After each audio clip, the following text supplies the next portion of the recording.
Bismillah, kita mulai. Assalamualaikum warahmatullahi wabarakatuh.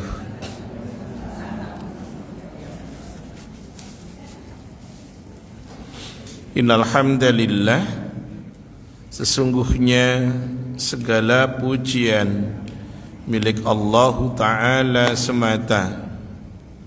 Nahmaduhu wa nasta'inuhu wa nastaghfiruhu wa nastahdihi wa natubu ilaih.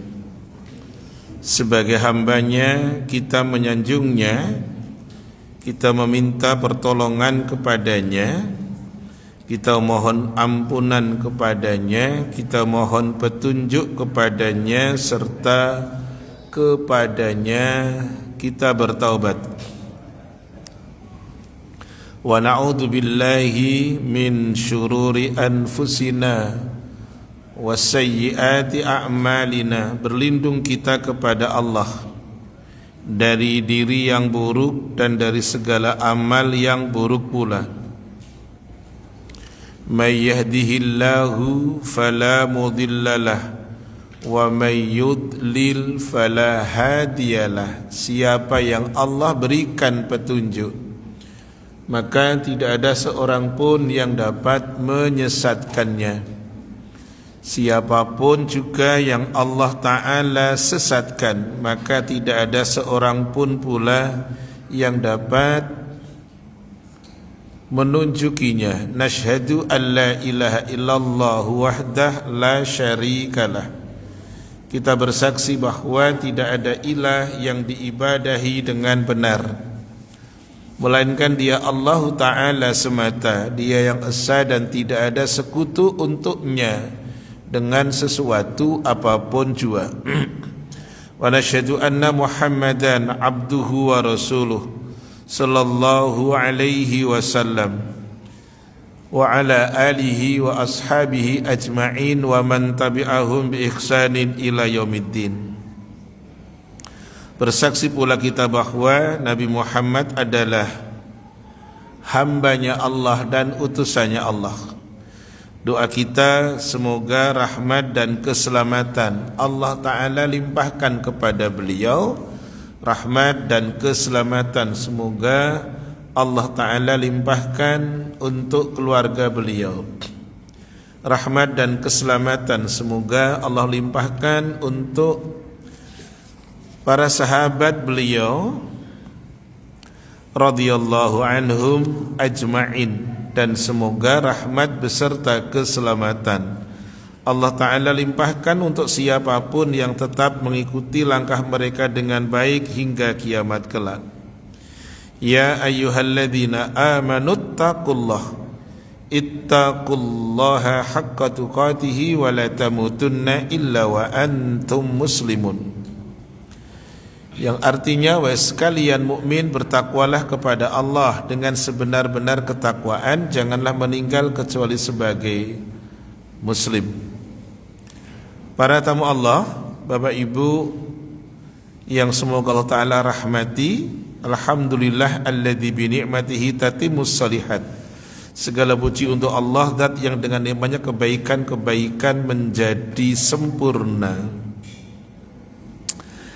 Kita akan melanjutkan kaji kita dari kitabnya Syekh Jamil Zainu, kitab Minhajul Firqatin Najiyah wa Ta'ifatil Mansurah, cara beragama kelompok yang selamat dan cara beragama kelompok yang ditolong oleh Allah Ta'ala. Kita masih melanjutkan tentang ikhdaru at-tawaghid, waspadailah akan tauhid. Kita masih melanjutkan itu. Kita masuk di at-tawaghitu kathirah. Tauhid itu banyak. Wa ru'usuhum khamsah. Pemimpinnya tauhid adalah ada 5. Nomor 1 adalah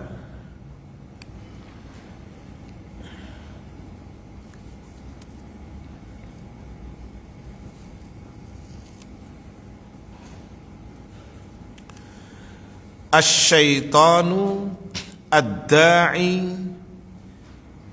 ila ibadati ghairillahi ta'ala.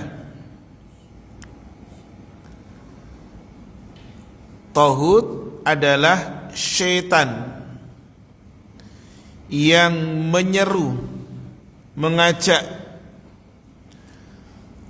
untuk beribadah kepada selain Allah.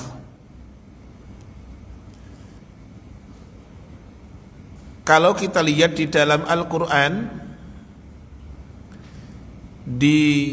ada kata tauhid di Quran yang terjemah Departemen Agama, bukan di HP ya. Quran, karena di HP tidak ada catatan kaki, ya. Quran di Departemen Agama terjemahan itu ada tauhid yang diberikan penjelasan oleh mufassir. Tauhid itu maknanya syaitan. Kata siapa? Umar bin Al-Khattab radhiyallahu an. Maksudnya syaitan yang mengajak untuk beribadah kepada selain Allah, karena dia akan menggoda kepada seluruh anak Adam dengan apapun caranya. Bahkan di dalam ayat itu dari arah mana? Arah depan, terus arah belakang, terus arah samping kanan, samping kiri. Langsung hadiah untuk ikhwan. Surat berapa itu yang bicarakan itu? Langsung akhwat juga deh. Surat berapa? Ayat berapa? Mumpung ingat saya. Syaitan itu menyeru, syaitan itu mengajak, menggoda. Udah? Gak ada? Gagal berarti. Surat apa? Dah, yuk Mas baca jenengan. Hadiah nanti untuk kita berdua lah kalau itu. Suratnya 7 ayat 16 dan 17. Monggo, syukur Pak. Dapat kopi saya. Makasih ya Allah. Ini namanya doping. Silakan Mas.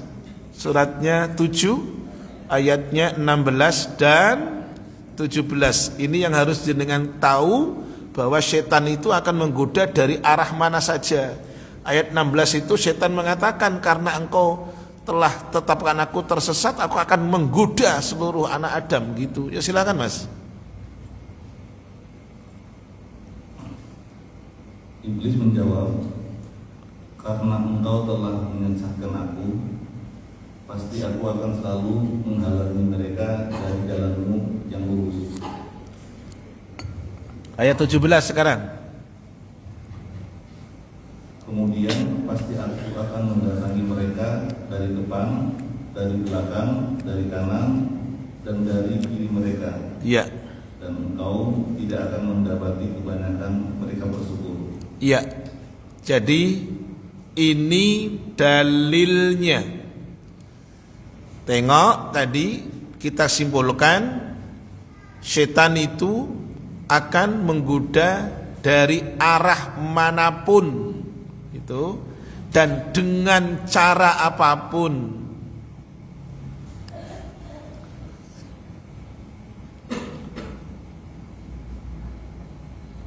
Kemudian tidak hanya umatnya Muhammad yang tidak hanya para hambanya Allah yang levelnya bukan Rasul, para Nabi dan Rasul pun juga mereka adalah musuhnya setan dari jenis jin dan manusia.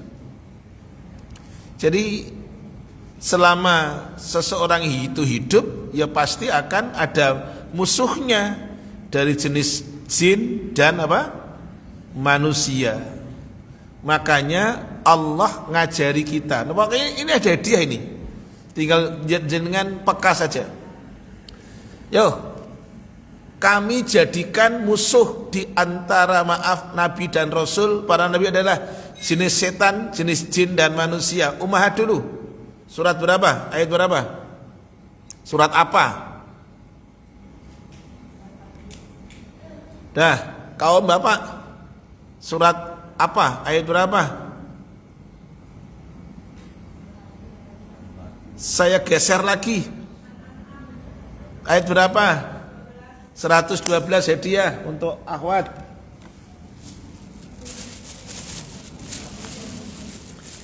Dodol kayaknya ini. Lah kasih rada gede lah, apa ini, nggak tahu ini. Oke. Wah tahu ini ada PF parfum. Nah itu. Dah betul Mas, tolong dibaca surat 6 112 Al-An'am.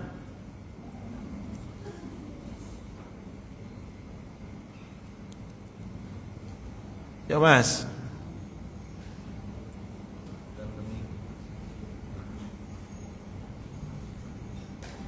Yuk, dah jangan dimatiin.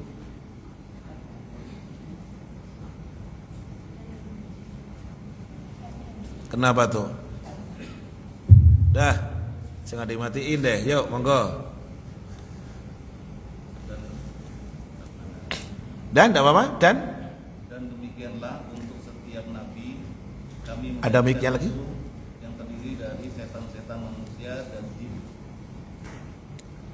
Sebagian mereka membisikkan kepada sebagian yang lain. Terus Perkataan yang indah sebagai tipuan. Syukran.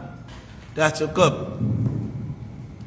Ini jangankan kita, para nabi dan rasul tidak lepas dari itu. Taib, tadi ayat yang tidak terjawab surat 7 ayat 16 dan 17, bahwa dengan pola, dengan cara apapun setan akan menggoda. Sekarang harus saya berikan kuncinya, karena Allah Ta'ala memberikan miftah, memberikan kunci agar bagaimana setan tidak menggoda. Maka ada kalimat a'udzubillahi minasyaitonir rajim. Di dalam Quran Allah bilang begini, apabila setan menggodamu maka ucapkan itu. Surat berapa, ayat berapa? Akhwat lagi. Siap-siap ikhwan. Stop ikhwan. Akhwat lagi. Ikhwan lagi. Batal. Suratnya 7 ayatnya 200. Monggo dilihat.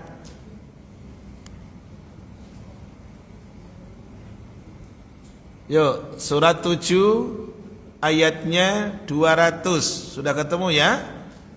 Wa imma yanzaghannaka minasyaitani nazghun. Terus fasta'id billahi minasyaitonir rajim. Itu dalilnya. Makanya sering-sering kita membaca isti'adzah, memohon perlindungan kepada Allah tadi. Di surat 7 ayat ada 206 ayat itu, ya tak?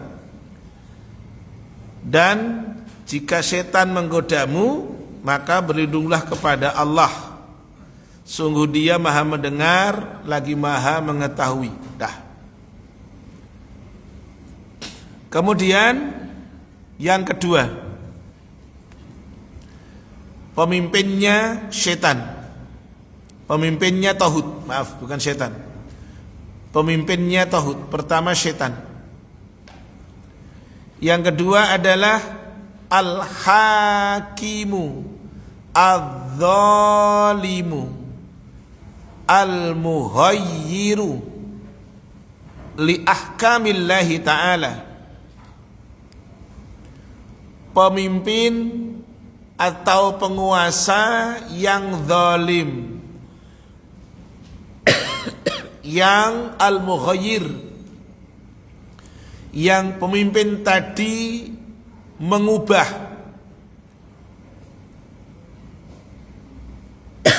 aturan-aturan Allah, hukum Allah. Mereka berani mengubahnya.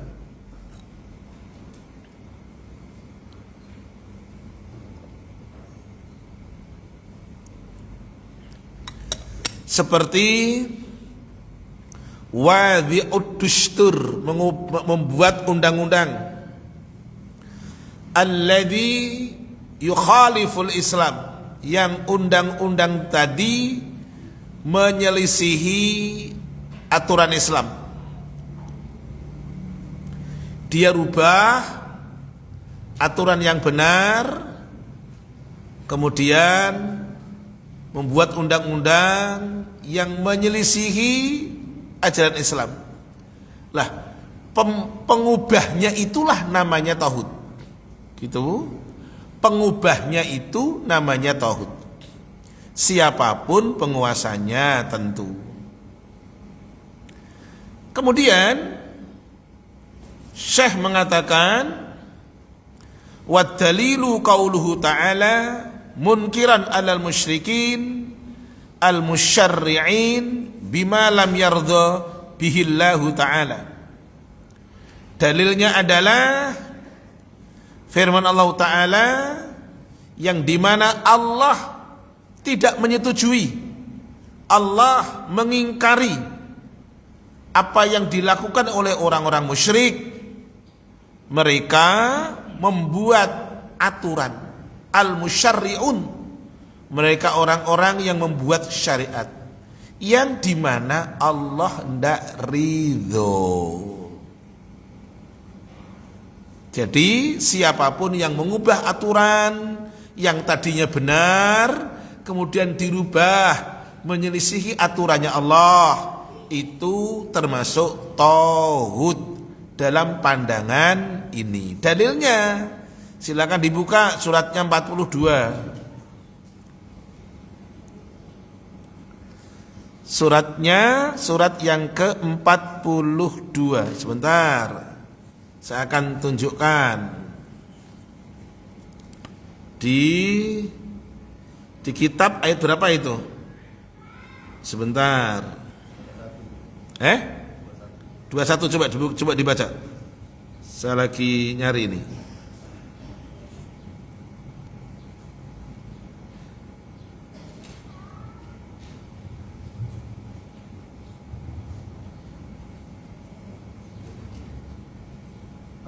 Oh ya betul, surat 42 ayat 21.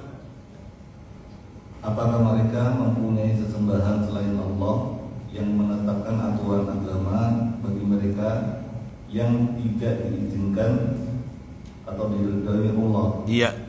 Dan sekiranya tidak ada ketetapan yang menunda hukum dari Allah, tentulah hukuman di antara mereka telah dilaksanakan.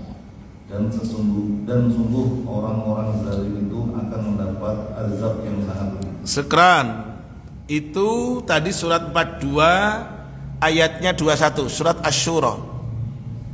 Ada kalimat amlahum syuraka'u syara'u lahum.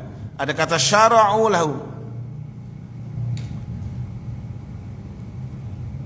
yang minad dini ma lam ya'dzan bihillah, di mana Allah tidak meridhoinya, Allah tidak mengizinkannya. Baik. Jadi siapapun yang mengubah aturan yang sudah difikkan, ditetapkan oleh Allah Ta'ala, kemudian dirubah menurut hawa nafsunya, menyelisihi syariat, itu tidak boleh. Makanya di pangkal-pangkal di kitab ini, di bab yang kedua itu ada satu tulisan karya Syekh Jamil Zainu bahwa cara beragama kelompok yang selamat adalah yaitu mendahulukan aturan Allah dan Rasulnya, tidak akan mendahulukan ucapan siapapun. Gitu. Tidak akan mendahulukan ucapan siapapun, tetap mendahulukan ucapan Allah dan Rasulnya. Tak kasih hadiah, akhwat, hai orang-orang yang beriman, janganlah kamu mendahului aturan Allah dan Rasulnya. Nah, coba surat berapa, ayat berapa? Ikhwan, langsung surat berapa, ayat berapa? Akhwat lagi, Surat berapa? Ayat berapa? Lu ini kan namanya ngajak pinter kan? Ustadz harus ngajak pinter sih, tidak hanya ustadz yang hafal. Baca mas, hadiah buat kita lagi nanti. Suratnya 48, ayatnya 1. Tapi harus pakai Quran terjemah mas, jenengan. Tak ambilin Quran terjemah, minta tolong dong. Hebat, pinter. Yuk, monggo. Hai orang-orang yang bilang, surat 48 Al-Fat. Surat 49 saya salah. Ya mohon maaf lah. Tak kan langsung buru-buru dirubah.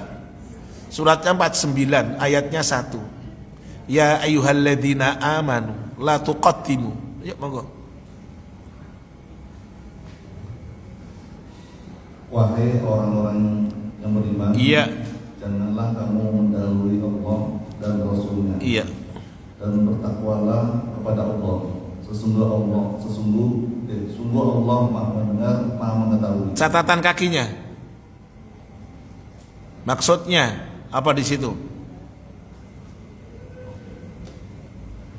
Tuh kan, gak ono, makanya saya bilang tak suruh ngambil Quran terjemah di situ. Sebentar, yang habis bulu tangkis, yang habis main tenis meja itu badannya kuat, 5 game. Lah, monggo, matur suwun ya, jazakallah. Tolong, suratnya 49 ayatnya 1. Langsung baca catatan kakinya. Dah.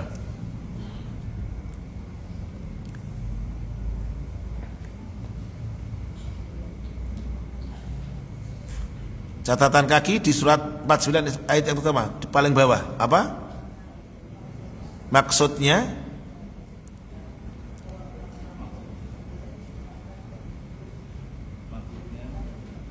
tuh, mic-nya bermasalah lagi.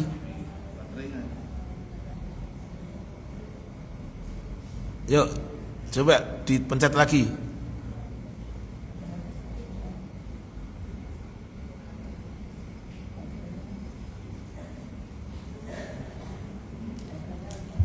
Dah. Maksudnya dah, gak apa yang keras lah.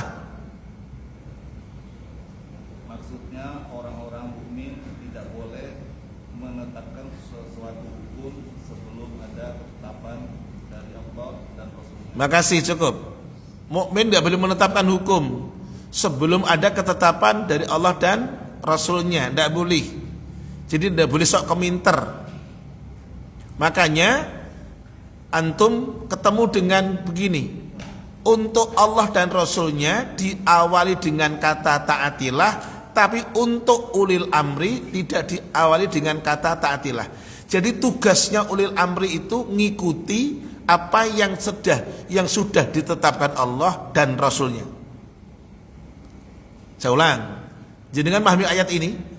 Tidak ada awalan untuk ulil amri itu dengan kata taatilah. Tidak ada. Karena ulil amri hanya diperintah untuk mengikuti apa yang sudah ditetapkan oleh Allah dan oleh Rasulnya.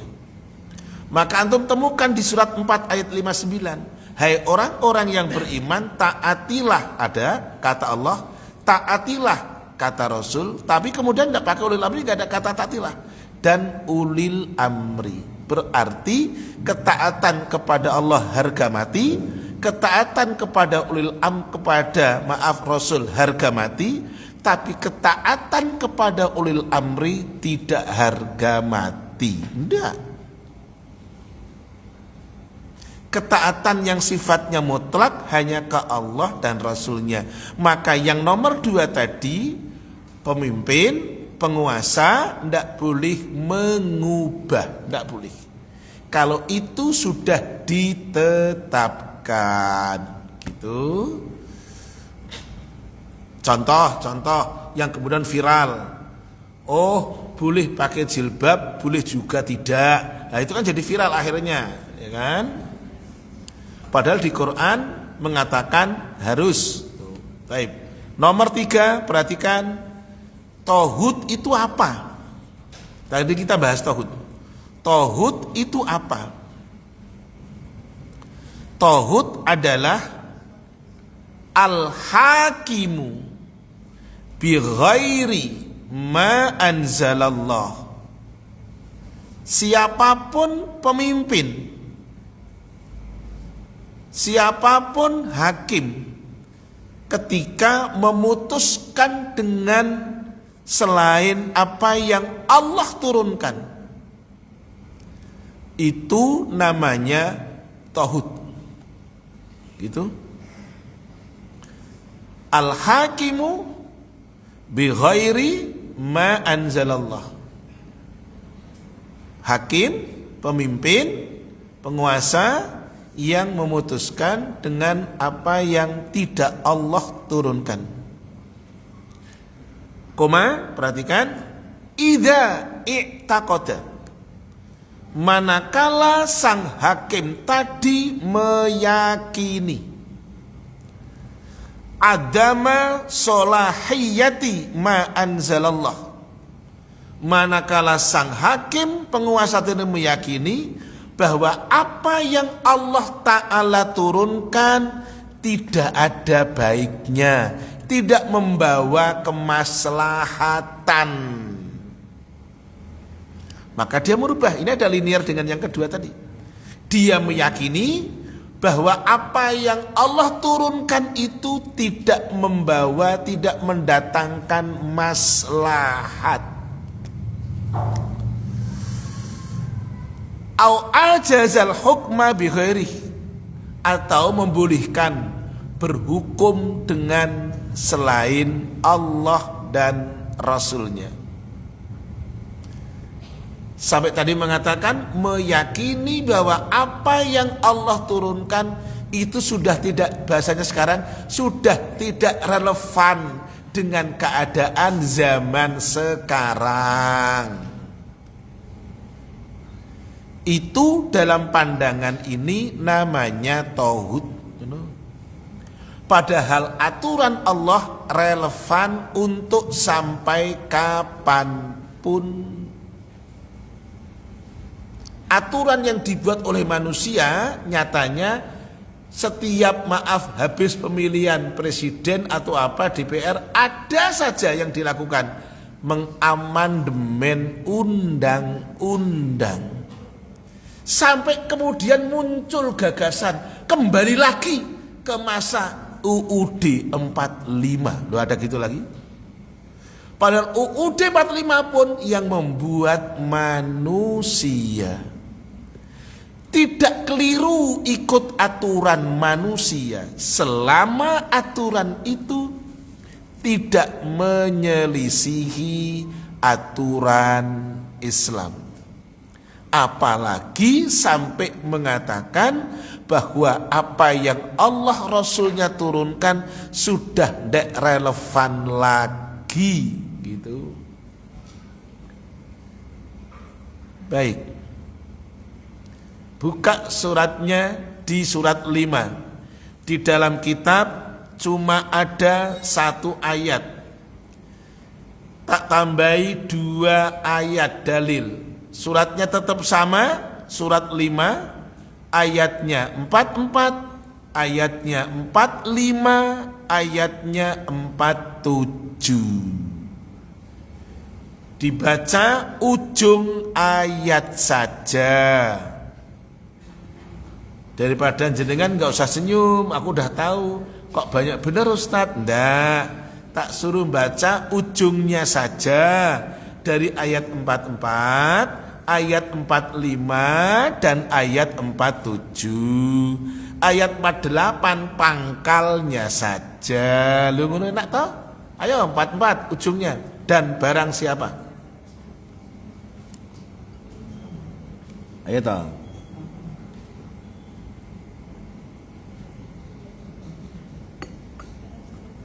Ayo toh, dan barang siapa? Enggak, dari ayat 44 yang paling ujung, surat 5 Al-Maidah. Dan barang siapa, ada toh?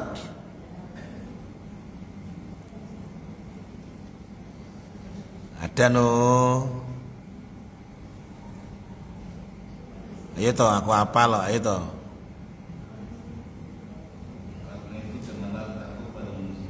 Terus. tetapi takutlah kepada Terus. dan janganlah kamu dua ayat-ayatku dengan kata-kata. Terus. Lah barang siapa? Barangnya siapa aku nggak tahu lah. Coba toh. Barang siapa? Barang siapa tidak memutus dengan apa yang diturunkan Allah, maka mereka itulah orang-orang kafir. Tuh. Ayat 44, sekarang 45. Kami telah Enggak, langsung ujungnya aja. Biar pendek jenengan. Barang siapa lagi? barang siapa melepas hak kisosnya, Enggak no, barang siapa yang tidak gitu loh. barang siapa tidak memutus perkara untuk apa yang diturunkan Allah, maka mereka itulah orang-orang zalim. Yang zalim itu 45, 47-nya sekarang. Barang siapa lagi? Barang siapa tidak memutuskan perkara menurut apa yang diturunkan Allah, maka mereka itulah orang-orang fasik. Tuh, sekarang 48 pangkalnya saja. Ayat 48 langsung. Dan kami telah menurunkan Iya, monggo lanjut diulang yang keras. dan kami telah menurunkan kitab dan kami telah menurunkan Al-Quran kepada Muhammad dengan membawa kebenaran Terus, yang membenarkan kitab-kitab yang diturunkan sebelumnya berarti Taurat, Zabur, Injil benar. Lanjut. dan menjaganya. Maka putuskanlah perkara mereka menurut apa yang diturunkan Allah, Terus, dan janganlah engkau mengikuti keinginan mereka Cuk. dengan meninggalkan kebenaran yang telah datang kepadamu. cukup. Tuh dalilnya jelas no. Ayat 48-nya ini bicara Quran.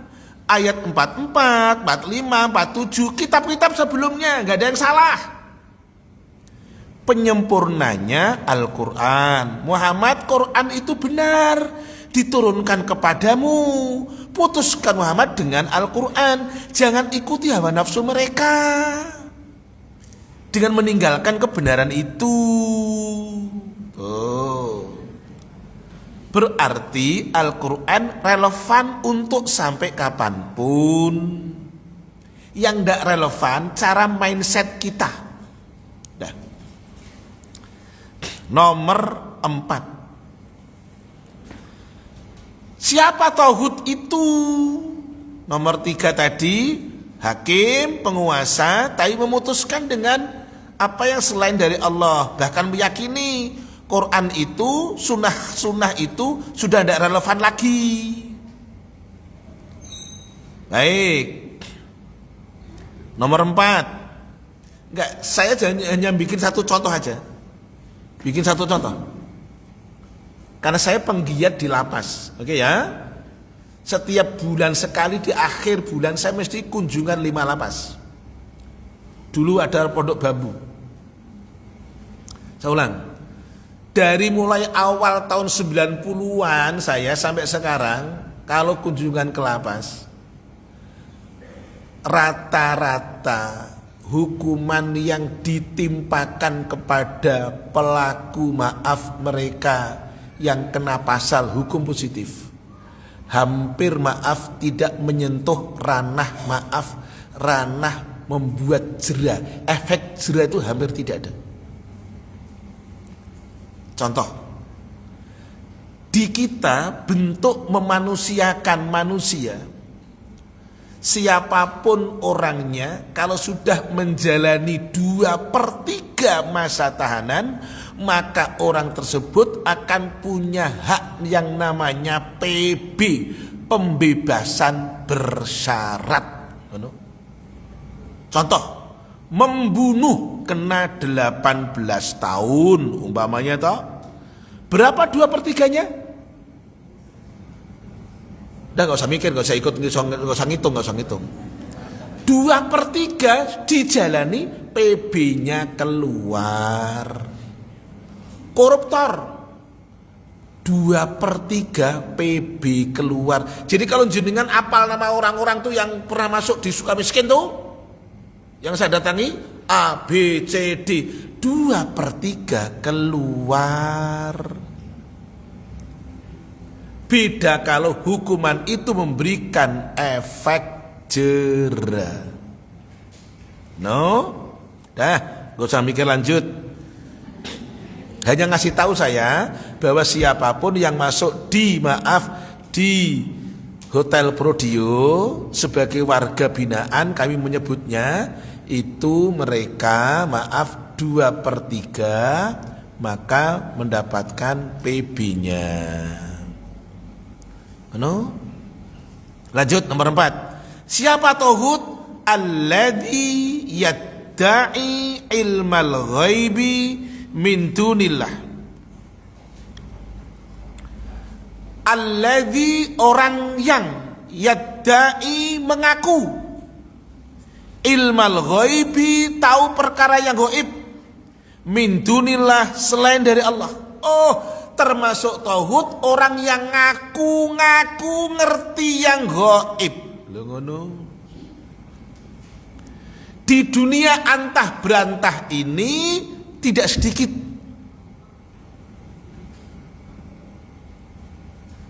Gitu. Sampai ada namanya Ki siapa, Ki, nggak usah sebut namanya. Ada Ki gitu, ada Ki siapa ya Allah gitu. Coba toh, lah ya. Contoh yang paling ini nih, ini contoh, ya. Tak kasih hadiah lagi, Ikhwan Ahmad. Rasulullah saja ketika ditanya oleh Jibril alaihi salam, ayo mulai buka Google. Rasulullah ada sing ketawa. Rasulullah SAW itu ketika ditanya oleh Jibril alaihi salam, Muhammad, kapan kiamat? Rasul ngasih jawaban, yang ditanya tidak lebih tahu dari yang bertanya. Dalilnya Arba'in nomor berapa? Akhwat dulu. Ikhwan. 2 hadiah. Ini untuk Ikhwan hadiah. Betul, ini Ikhwan ya? Iya. Ini untuk Ikhwan. Ini dipakai satu ini SG biar dainya tidak kena sini.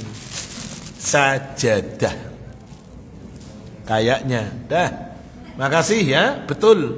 Di Arba'in nomor urut 2 itu tentang Jibril datang dengan dengan bentuk manusia yang rambutnya hitam, bajunya serba putih. Lalu mengajarkan kepada para sahabat akan agama. Rasul ditanya, apa itu Islam? Jawaban benar. Apa itu iman? Jawaban benar. Apa itu ihsan? Jawaban benar. Tapi ketika ditanya tentang kiamat, mal mas'ulu bi'a'lama minas sa'il. Yang ditanya tidak lebih tahu dari yang bertanya. Karena perkara yang gaib, yang tahu cuma Allah. Baik, yuk. Suratnya baca di sini, ada di kitab, suratnya 27 ayat 65. Siap-siap untuk ikhwan ahwat, saya lempar pertanyaan lagi. Yuk baca dulu. Suratnya 27 ayatnya 65.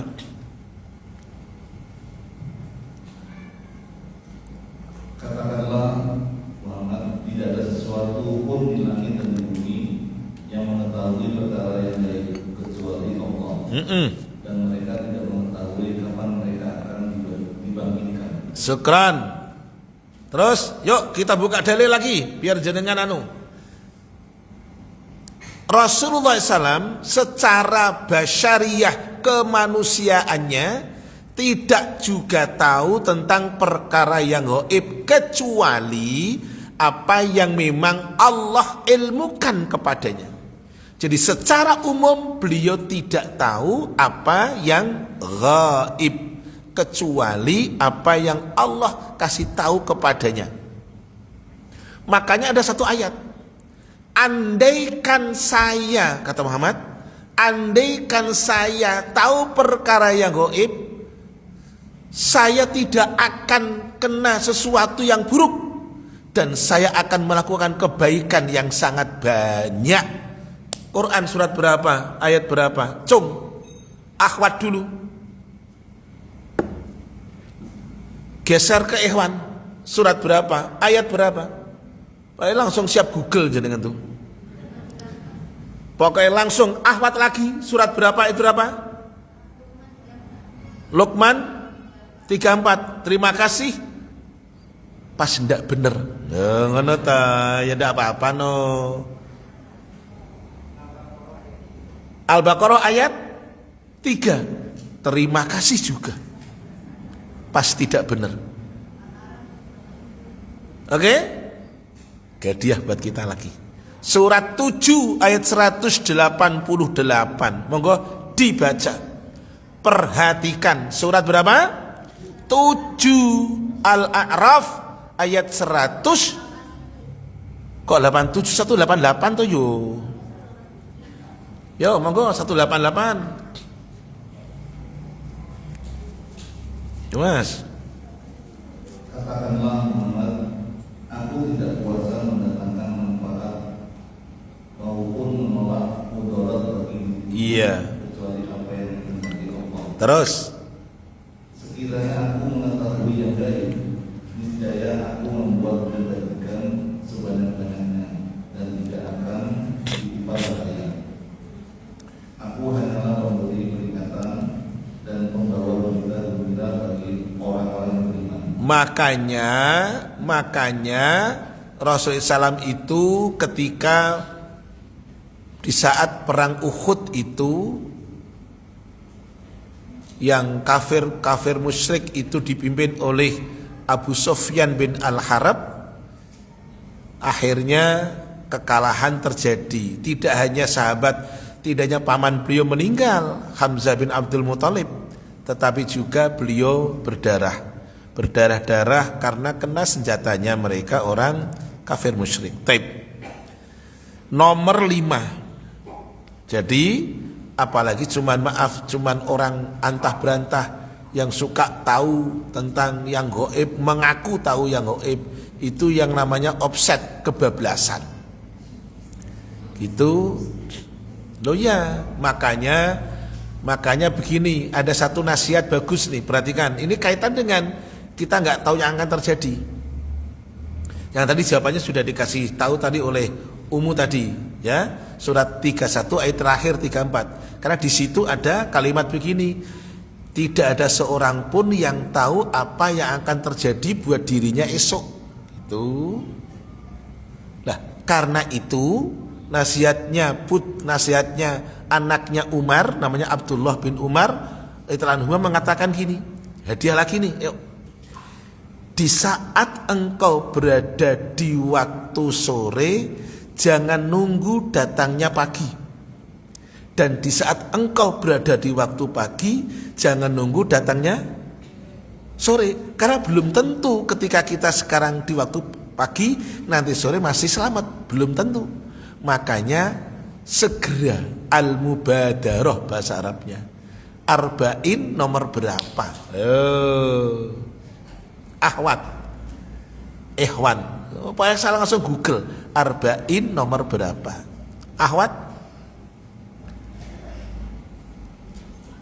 Oke.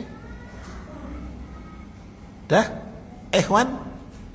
Dah, tolong dibaca Arba'in nomor 40. Yuk Mas.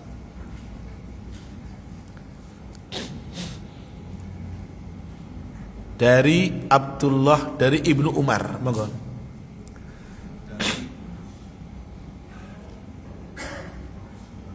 Dari Ibnu Umar radhiyallahu anhu berkata, Rasulullah SAW memegang kedua pundak saya seraya bersabda, hiduplah engkau di dunia seakan-akan orang asing atau pengembara. Terus Ibnu Umar berkata, jika kamu berada di sore hari, jangan tunggu pagi hari, dan jika kamu berada di pagi hari, jangan tunggu sore hari. iya. Gunakanlah kesehatanmu untuk persiapan saat sakitmu, dan kehidupan untuk kematianmu. Sekeran. Ya, ini dalilnya. Ketika engkau berada di waktu sore, jangan nunggu datang pagi. Di waktu pagi gak usah nunggu sore, wong belum tentu. Baik.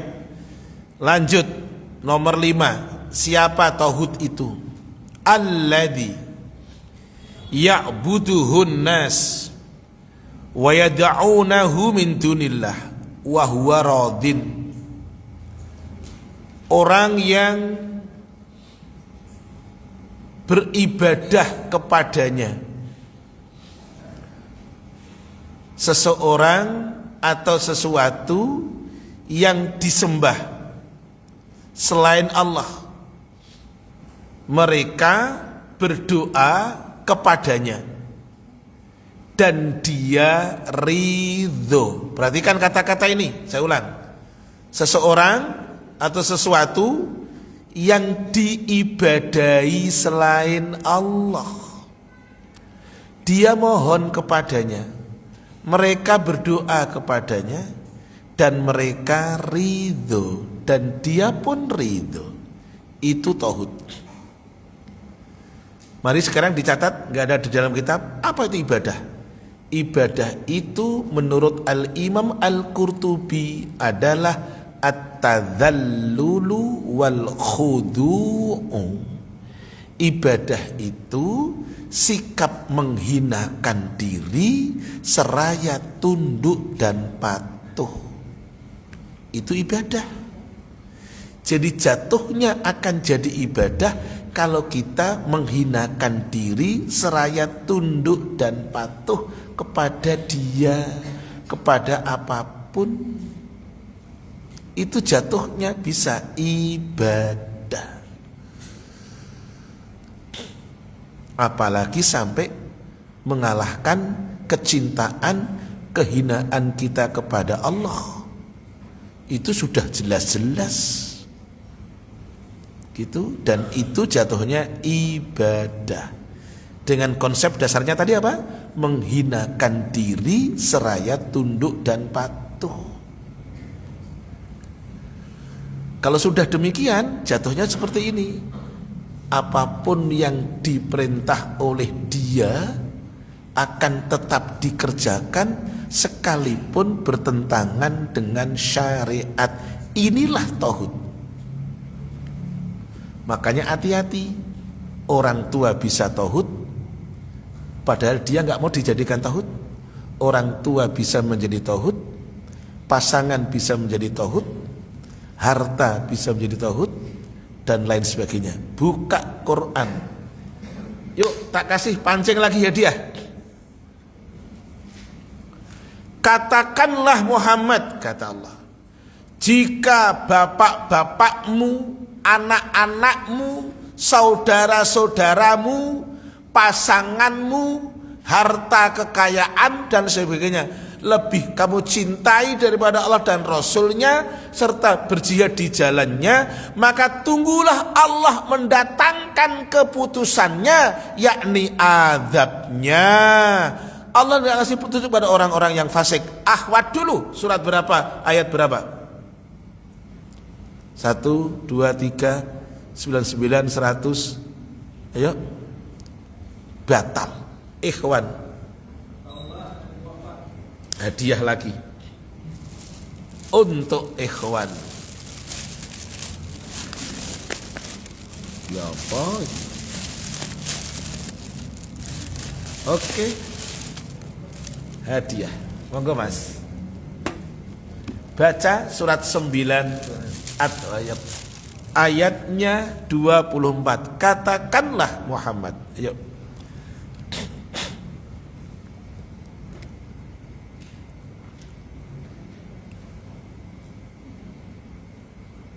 Yo, Katakanlah Muhammad, ya, jika bapak-bapakmu, anak-anakmu, saudara-saudaramu, istri-istrimu, keluargamu, harta kekayaan yang kamu usahakan, perdagangan yang kamu khawatirkan kerugiannya, dan rumah-rumah tempat tinggal yang kamu sukai, terus, lebih kamu cintai daripada Allah dan Rasulnya, terus, serta berpihak di dalamnya, ya, maka tunggulah sampai Allah memberikan keputusannya, dan Allah tidak memberi petunjuk kepada orang-orang yang fasik. sekeran itu dalilnya.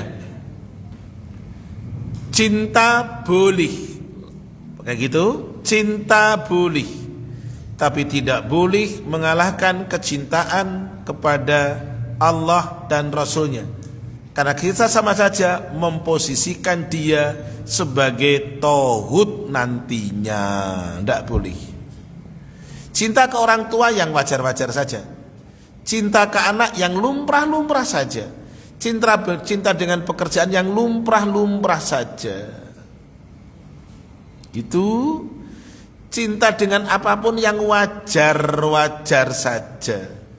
Ketika sudah sifatnya hulu, nah ini antum tahu kan bahasa hulu, melampaui batas, berlebih-lebihan, maka jatuhnya tadi memposisikan dia sebagai tauhid, padahal dia nggak mau jadi tauhid. Gitu. Taib.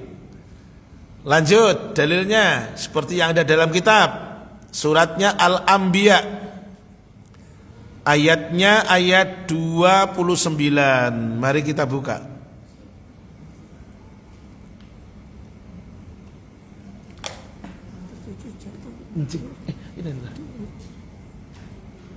Hati-hati nih, fi'amanillah bi.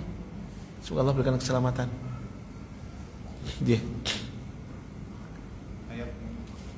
Kenapa? 29.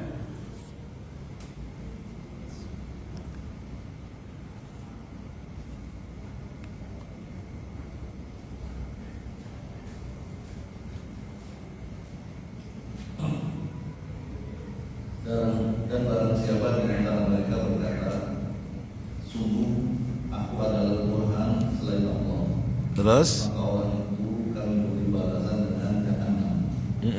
Demikianlah kami memberikan balasan kepada orang-orang yang zalim. Sekran. Itu tadi adalah di surat 21 ayatnya, ayat yang ke-29, betul ya? Oke, taib.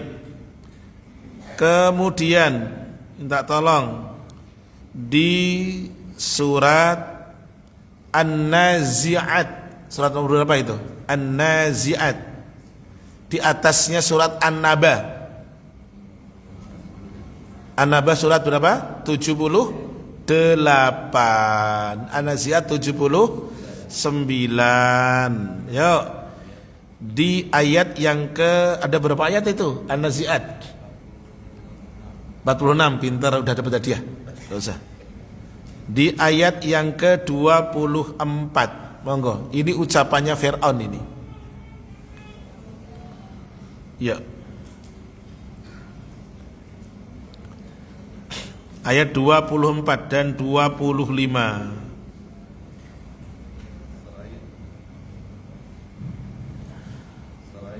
Seraya berkata, akulah Tuhanmu yang paling tinggi.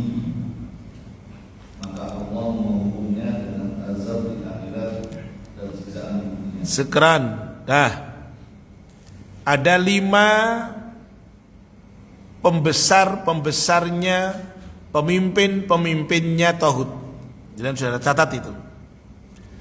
Lanjut. Penulis kitab mengatakan, ini yang perlu jenengan catat, perlu jenengan fahami, wa'lam annahu yajibu 'alal mu'min.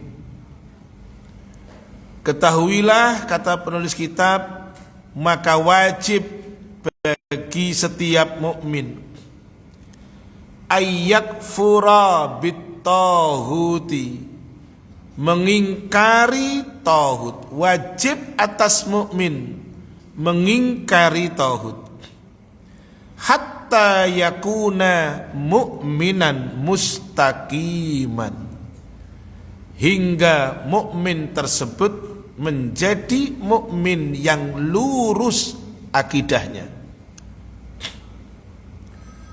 mukmin yang istiqamah akidahnya. Karena orang yang mukmin istiqamah akidahnya, makna istiqamah itu adalah tidak menyekutukan Allah dengan apapun. Kata Abu Bakar As-Siddiq radhiyallahu an, istiqamah itu tidak akan menyekutukan Allah dengan apapun. Maka dengan tidak mengambil tadi pemimpin-pemimpin tauhid tadi, seorang mukmin akan menjadi mukmin yang istiqamah. Hindari yang 5 tadi. Anak ulang, jangan melakukan, jangan ngikuti maunya syaitan.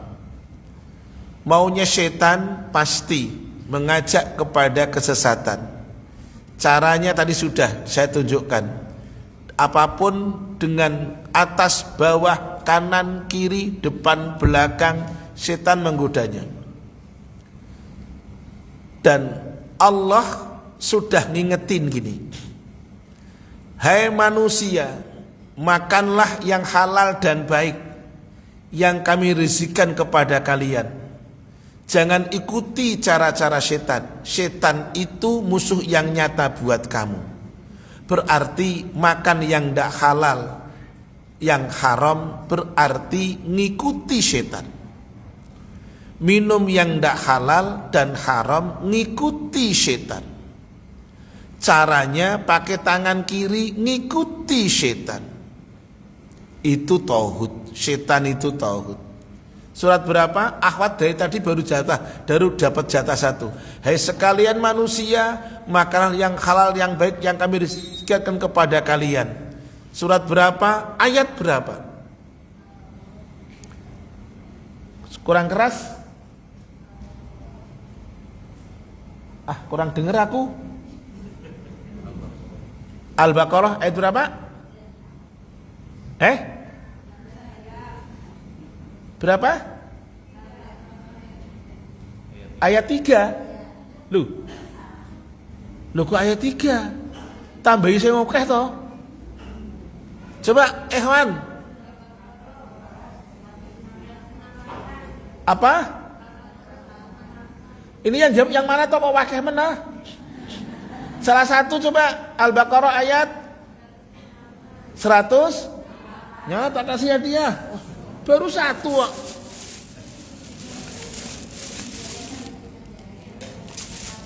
Nah, ini dulu.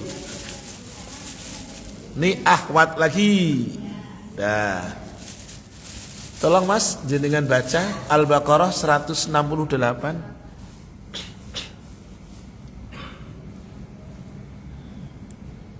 Wahai manusia, makanlah dari makanan yang halal dan baik yang terdapat di bumi, dan janganlah kamu mengikuti langkah-langkah setan.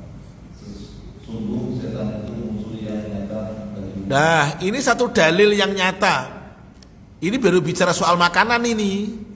Berarti memilih makanan yang halal itu tidak ikut caranya setan. Mengkonsumsi makanan dengan cara yang baik sesuai dengan sunnah Rasul, tidak mengikuti cara-cara setan. Karena hadisnya jelas. Lanjut. Wa hadhil ayah. Ayat ini yakni surat yang kedua, ayat 256, ada kalimat tauhid di situ. Dalilun ala anna ibadallahi ta'ala la tanfa'u illa bijtinabi ibadati ma siwahu. Yang artinya sesungguhnya ibadah kepada Allah tidak akan mendatangkan manfaat, tidak akan dinilai benar oleh Allah kecuali dengan menjauhi beribadah kepada selain Allah.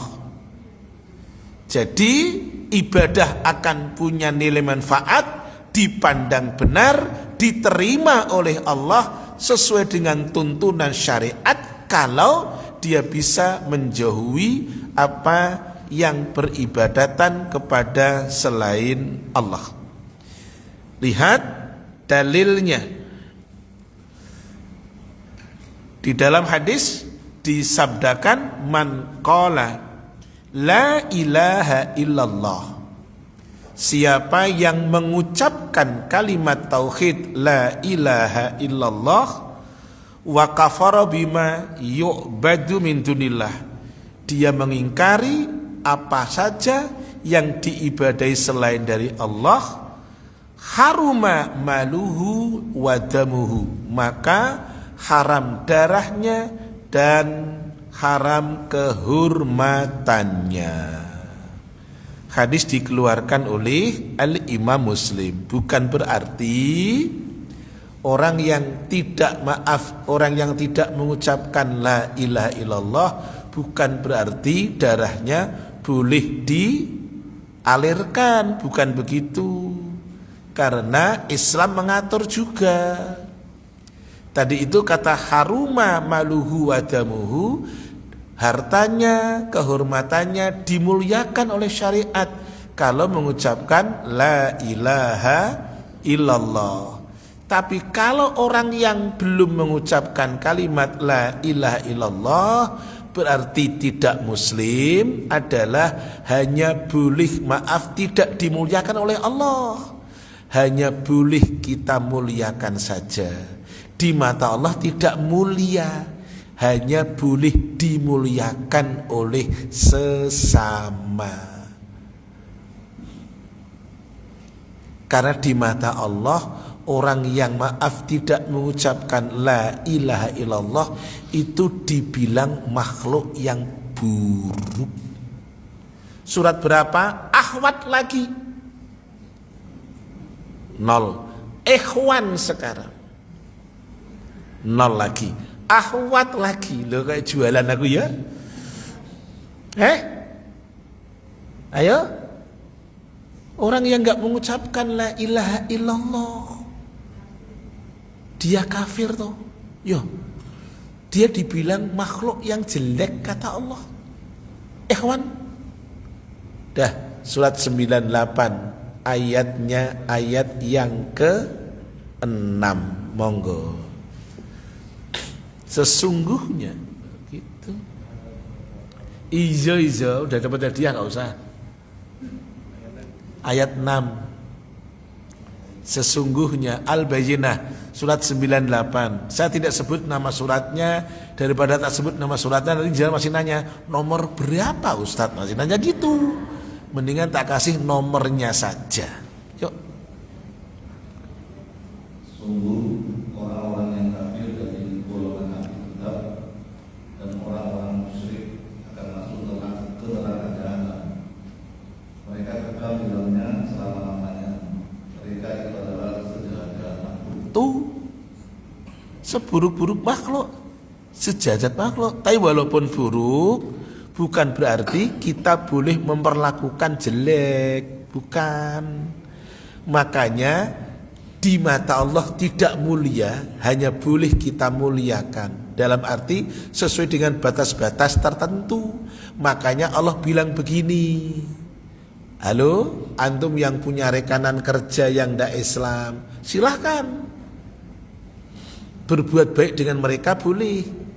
Tapi ingat, siapapun dia yang pilihannya tidak Islam, tetap tidak mulia di mata Allah. Tadi dalilnya. Tapi boleh kita muliakan, boleh. Karena Allah bilang begini, kamu enggak dilarang berlaku baik dengan mereka. Tuh, surat berapa? Ahwat. Yang jelas tinggi tangannya, pakai mic. Apa? Diulang. Allah tidak melarang kamu berbuat baik dengan mereka, nggak dilarang. Yuk, ahwat, ikhwan. Stop. Hari ini kayaknya memang hadiah harus numpuk dulu di depan Ustadz. Suratnya 60, ayatnya 8. Antum ada yang punya rekanan kerja, rekanan bisnis, teman mancing, ada kan? Teman badminton, teman tenis meja, gitu. Teman badminton, saya kan seneng badminton. Gitu. Yuk, monggo Pak. Allah tidak melarang kamu berbuat baik dan berlaku adil terhadap orang-orang yang tidak memerangimu dalam urusan agama. Tuh. Dan tidak mengusir kamu dari kampung halaman. Iya. Sesungguhnya Berbuat baik itu mulia, berbuat adil itu mulia. Tapi ingat, sampai kapanpun kalau opsinya tidak Islam, itu tidak mulia di mata Allah. Tapi antar sesama boleh dimuliakan. Jangankan itu, tadi ada kata musyrik di surat 98 tadi, Al-Bayyinah. Kalau ada orang musyrik minta tolong, tolongin, kata Allah. Kalau ada orang musyrik minta tolong, tolongin, kata Allah. Akhwat, surat berapa? Ayat berapa? Oke? Ikhwan, surat berapa? Ayat berapa? Surat 9, ayatnya 6. Monggo. Telat 6 ngono tok. 9 gak ono, 6 telat iku jenengan. Ayo. Jika dan jika di antara kaum musyrikin ada yang meminta perlindungan kepadamu, maka lindungilah agar dia dapat mendengar firman Allah. tuh, Kemudian hantarkanlah dia ke tempat yang aman bagi. iya. Demikian itu karena sesungguhnya mereka kaum yang tidak mengetahui. Kesimpulannya, orang yang tidak seiman boleh kita muliakan, tidak dilarang. Tapi bagaimanapun juga, selama pilihannya tidak Islam, itu tidak mulia di mata Allah. Jangankan itu, Allah bilang begini, orang yang pilihannya tidak Islam, STUPID,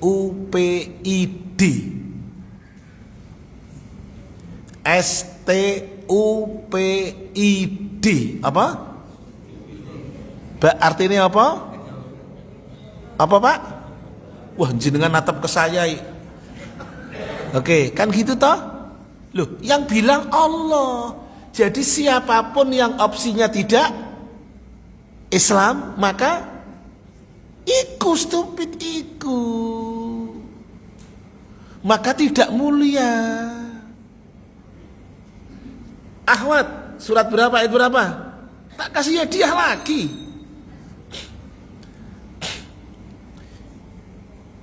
Oke. Apa? Al-Ahzab 72. Al-Ahzab 72. Oke, dibuktikan. Surat 33 ayat 72. Mudah-mudahan enggak benar. Yo monggo Mas. Al-Ahzab surat 33 ayatnya 72. Ayat toh.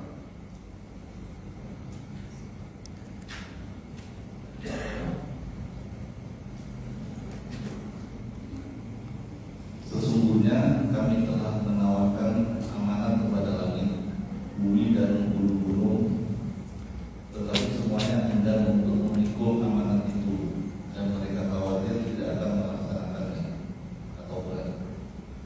Lalu dipikullah amanat itu oleh manusia. Iya.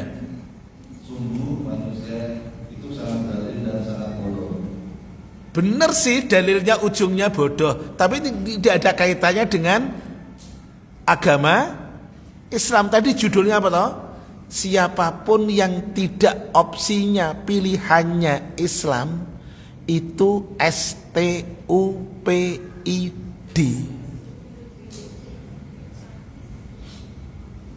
Oke? Tolong buka suratnya 2 ayat 130. Siapa yang membenci, benar?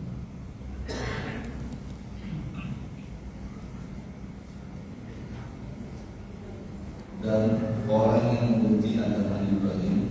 Apa agamanya Ibrahim? Ya sudah, diulang. Dan orang yang membenci agama Ibrahim hanyalah orang yang memperbodoh dirinya sendiri. Oh, stupid ya. Dan sungguh kami telah memilihnya di dunia ini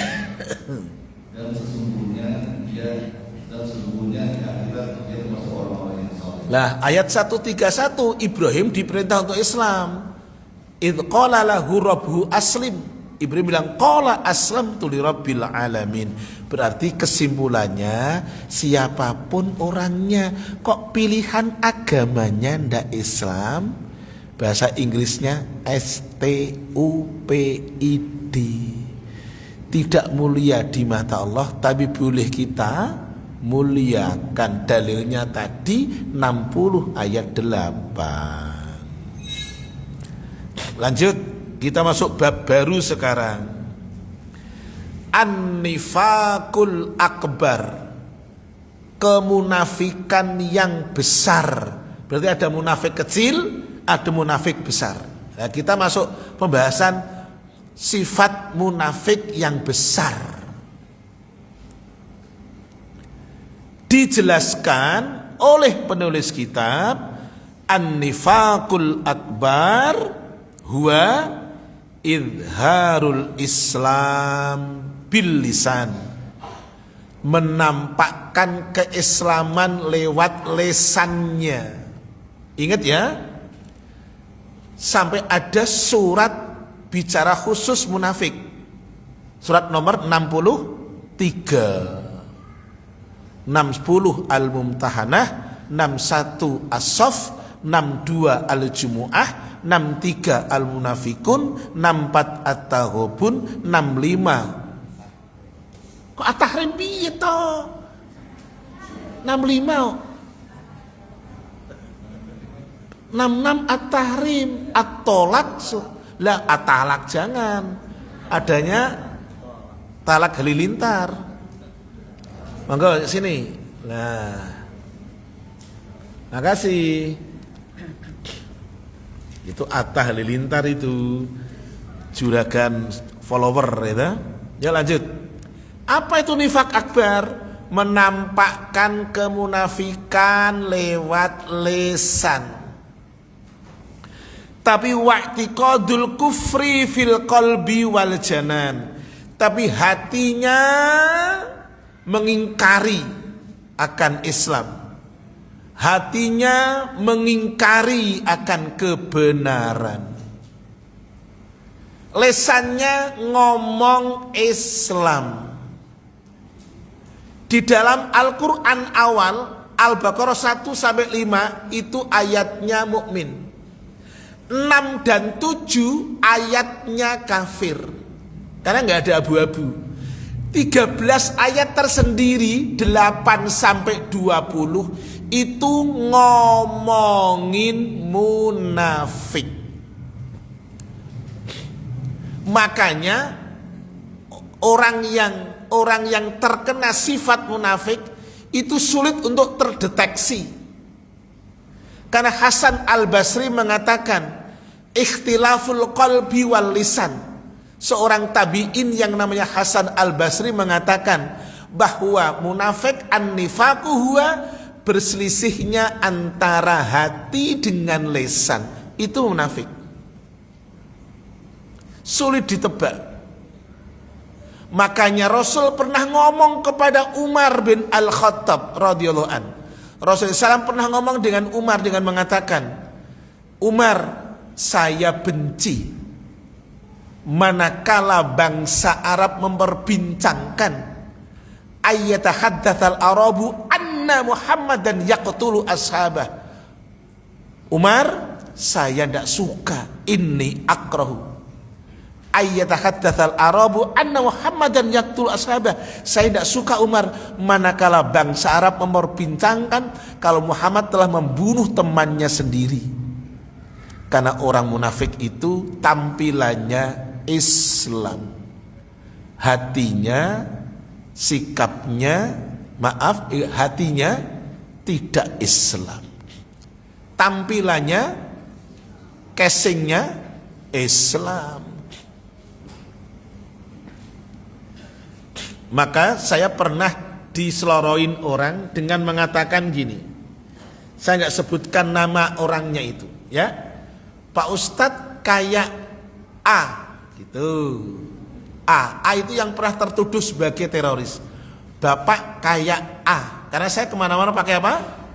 gamis. Pulang dari ceramah dari Karyadi, saya ke Kerawang, turun di Cikampek, naik kereta Harina. Harina itu kereta Bandung Pasar Turi Surabaya. Bapak itu kayak Mas A. Saya bilang, enggak Pak, Mas A yang niru saya. Saya nggak sebutkan namanya. Kenapa? Untuk menjelekkan Islam itu enggak sulit. Punten ya yang pakai niqab. Maaf, punten yang pakai cadar, pakai niqab. Saya itu punya tetangga orang awak yang mengecek itu bahasanya kalau ngomong. Apa namanya orang mana? Seyo Sakato, Iko, Siko, Sinan. Apa orang mana itu? Padang. Saya maaf punya tetangga orang Padang. Jualannya ATK, alat tulis kantor. Mana? Termasuk fotokopi. Ternyata ada orang yang mengambil maaf barang-barangnya di tokonya dan ngerti yang diambil kok yang mahal-mahal. Si Uda ini masang CCTV itu sampai 12 kalau nggak 13. Karena gede tempatnya. Singkat cerita, saya maaf beli seperti ini nih buat pembatas ngaji ke dia. Gitu diceritain, Pak Ustadz tahu nggak yang ngambil Pak Ustadz ketahuan di CCTV saya orangnya Pak Ustadz yang pakai begini Pak Ustadz tuh, yang pakai apa? Cadar niqab. Saya bilang sama si Uda, begitulah kalau orang ingin merusak citra Islam. Jadi tidak sulit merusak citra Islam. Maka saya bilang sama jamaah, yang sudah memakai begini jangan dilepas. Tetapi juga ketika sudah ngaji kumpulan dengan ummahat sekarang buka. Jangan pakai niqab terus. Jangan wong podo-podo ummahatnya, kecuali maaf dibuka nanti jenengan tahu. Makanya tuntunannya orang sholat kalau wanita ngingetin imam salah bukan baca subhanallah, nanti ketahuan oh titi, nanti gitu. Imam salah langsung bilang gini subhanallah, oh bu titi, nanti gitu nanti jadinya. Makanya perempuan cukup tepuk tangan. Loh, nggak ketahuan itu titi atau toto kan gitu. Ya ta? Oh, yang disuruh bilang apa? Subhanallah untuk laki-laki. Begitulah agama. Jadi siapapun untuk merusak Islam itu tidak sulit. Pakaiannya cara Islam. Gitu. Jadi nggak usah heran kalau maaf ada sandal bagus hilang di masjid. Ya wajar. Karena masuk masjid tidak, masuk masjid sandalnya dilepas, masuk gereja sandalnya dilepas enggak? Ya enggak, jadi enggak akan hilang. Wajar ya, sabar saja. Dah, yuk. Apa ciri munafik besar? Nomor 1 ditulis. Takdzibur rasuli sallallahu alaihi wasallam au takdzibu ba'dhi ma ja'a bih. Nomor 1, termasuk dianggap kemunafikan besar adalah, ini bisa mengeluarkan pelakunya dari Islam loh ini, adalah mendustakan Rasulullah SAW dan mendustakan apapun yang dibawa oleh Rasulullah SAW. Tidak boleh. Salah satu konsekuensi kita mengucapkan asyhadu anna Muhammadan abduhu wa rasuluh ketika kita sholat tasyahud, baik yang pertama maupun yang kedua, kita baca itu asyhadu an la ilaha illallah wa asyhadu anna Muhammadan abduhu wa rasuluh atau asyhadu anna Muhammadan rasulullah. Konsekuensinya adalah tasdiquhu fima akhbar, membenarkan apapun yang beliau sampaikan. Dan tidak hanya membenarkan apa yang beliau sampaikan, harus nu'minu annahu mursalun min indillah. Kita harus mengimani bahwa beliaunya adalah diutus dari sisi Allah. Hadiah untuk ikhwan akhwat. Katakan Muhammad, saya adalah Rasul untuk kalian semuanya. Bukan untuk kalangan Bani Israel, bukan untuk Mekah saja, tapi untuk semuanya. Surat berapa? Ayat berapa? Inni Rasulullahi ilaikum jami'a. Surat berapa? Tak tunggu 2 jam setengah. Ayo. Apa? Surat Saba. Surat Saba ayat 28. Bapak tolong buktikan surat 34 ayatnya 28. Yang lain boleh ngerubah, boleh.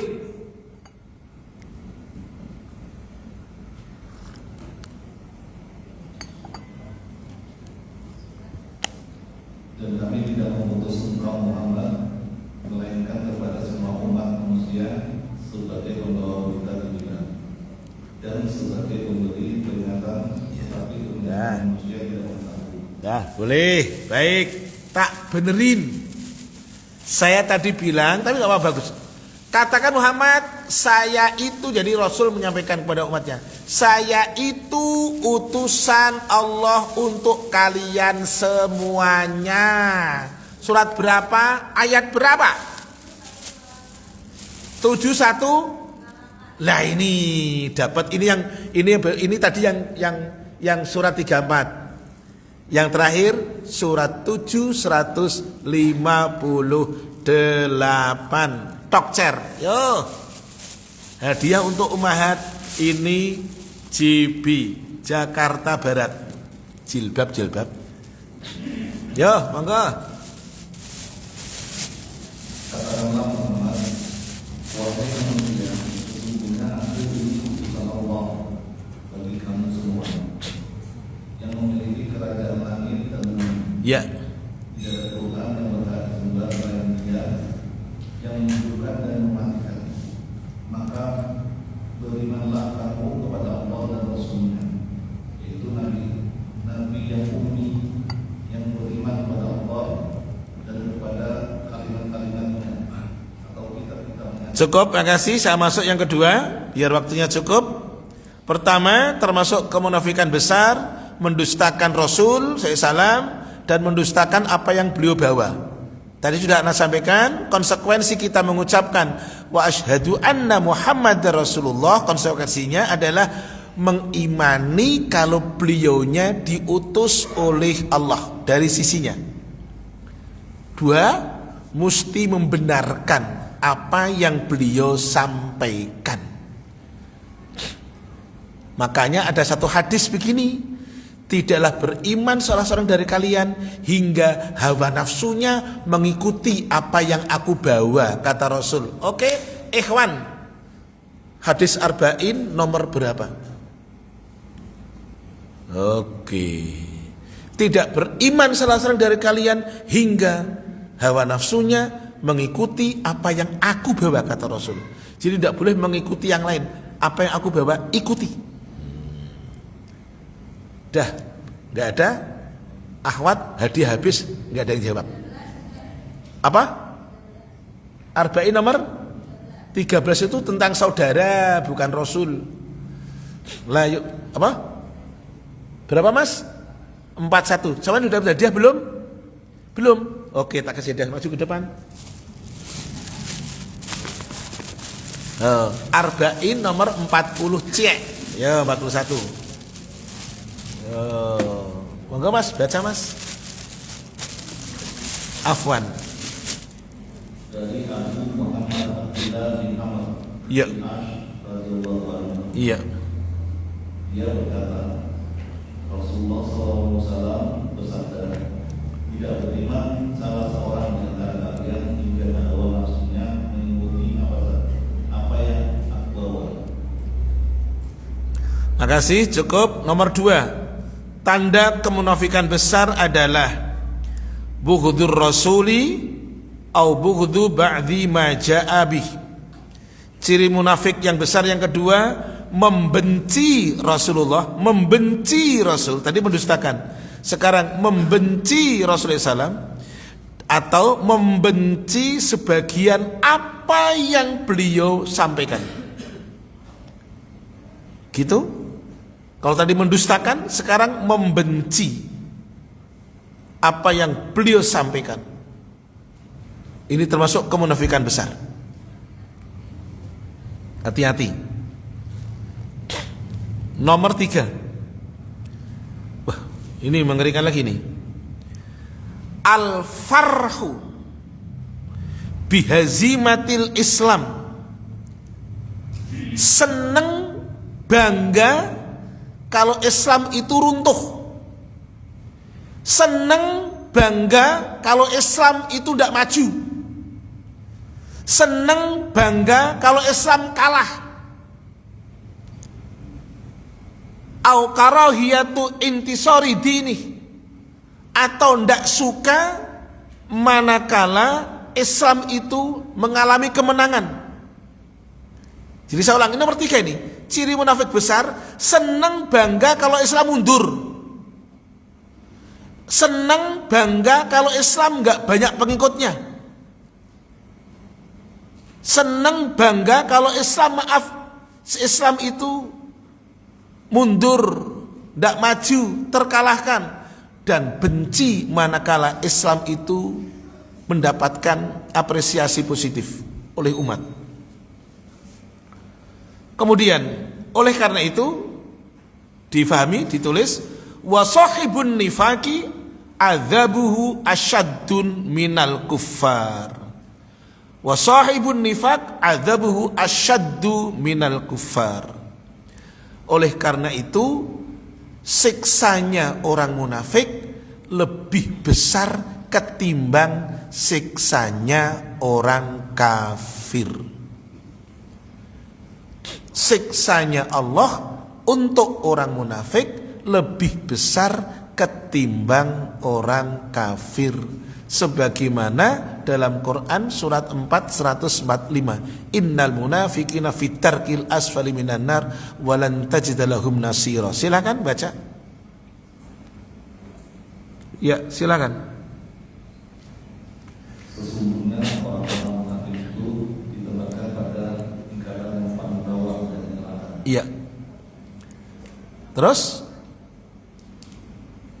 piye to kuwi? Masa ikut tok? Yang dibaca kitab yo. Piye wi? Ayo yang dibaca di Quran. Sesungguhnya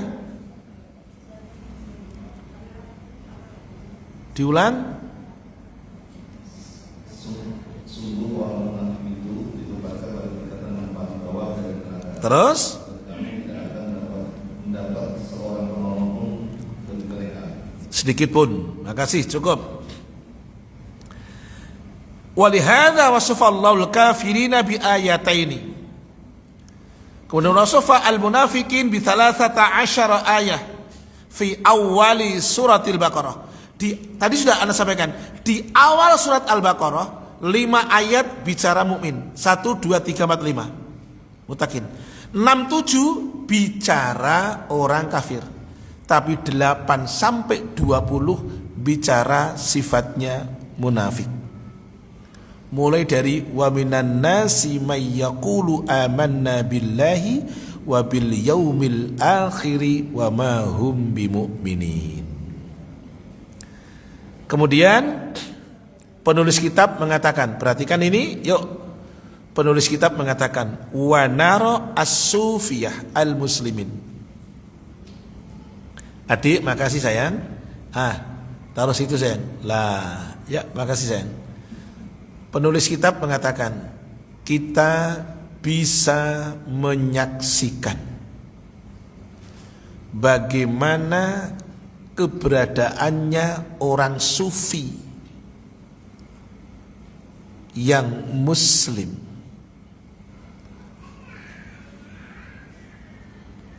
yusalluna Mereka orang sufi itu mereka sholat.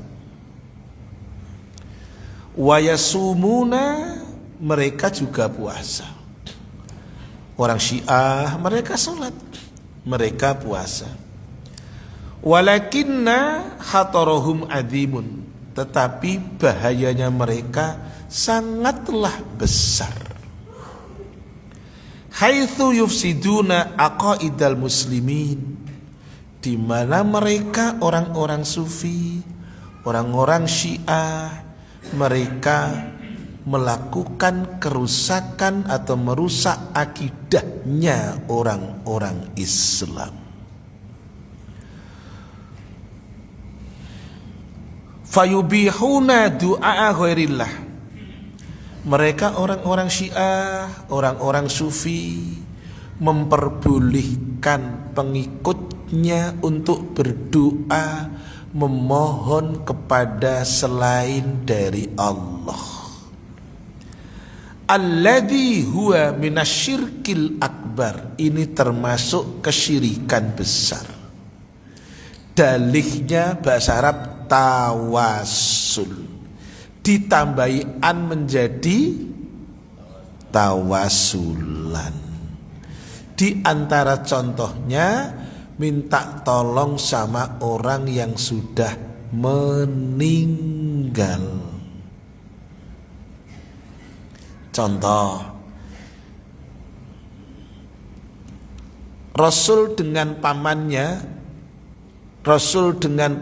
Abbas itu meninggalnya duluan siapa?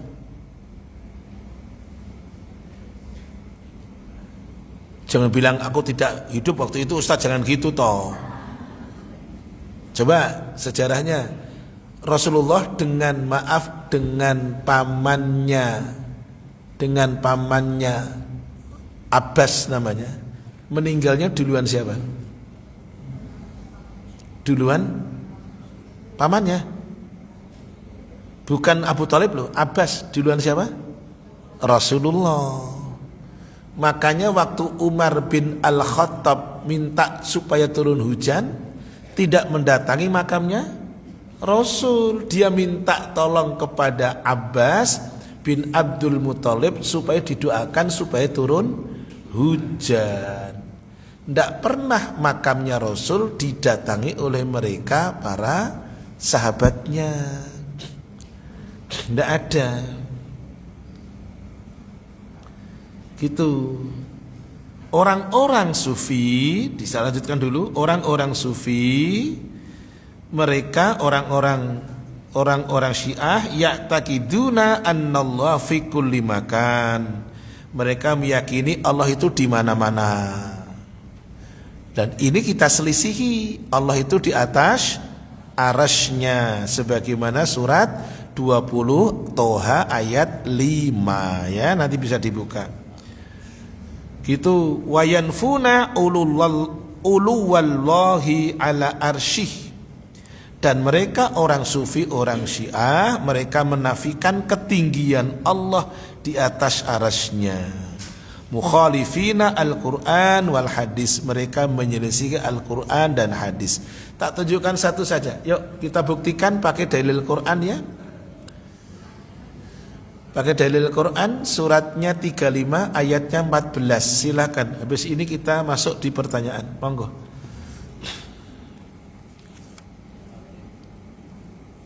Fatir ayatnya 14. Monggo. Jika kamu menyuruh mereka, mereka tidak mendengar seruanmu, dan sekiranya mereka mendengar, mereka juga tidak memperkenankan permintaanmu. Dan pada hari kiamat mereka akan mengingkari kemusyrikanmu, dan tidak ada yang dapat memberikan keterangan kepadamu seperti yang diberikan Allah yang Maha Tinggi. Syukran, cukup.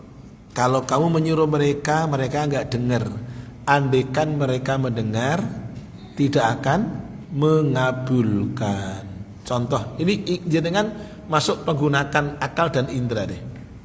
Saya tadi membuka kajian ke jenengan itu pakai salam begini, Assalamualaikum warahmatullahi wabarakatuh. Terus hadisnya Rasul, kalau kamu ketemu dengan sesama muslim, ini hadis dari Abu Hurairah radhiyallahu anhu, idza laqitahu fasallim alaih. Hak muslim satu dengan yang lain ada 6. Kalau kamu berjumpa dengannya, ucapkan salam. Salamnya assalamualaikum warahmatullahi wabarakatuh. Abi Harjono masuk rumahnya, maaf tetangganya, assalamualaikum warahmatullahi wabarakatuh. Abi Sabto tadi, maaf, kalau masuk ke tetangganya ketemu temannya muslim, assalamualaikum warahmatullahi wabarakatuh. Minimal assalamualaikum.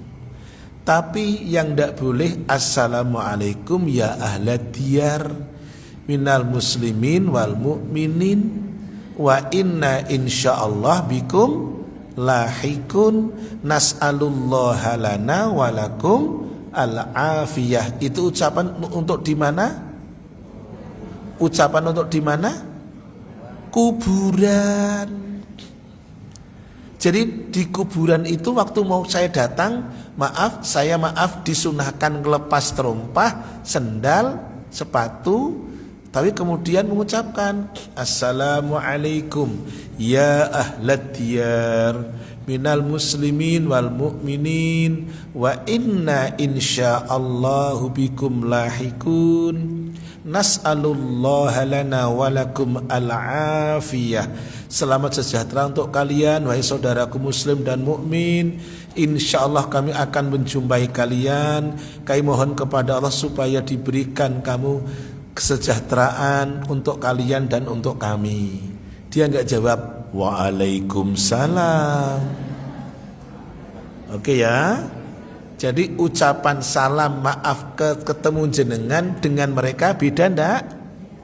Dah. Bismillah, izin bertanya Ustadz. Assalamualaikum warwab. Karena di sini tulisannya WRWB, aku bacanya warwab. Di Kerawang ada bis WB, warga baru ada.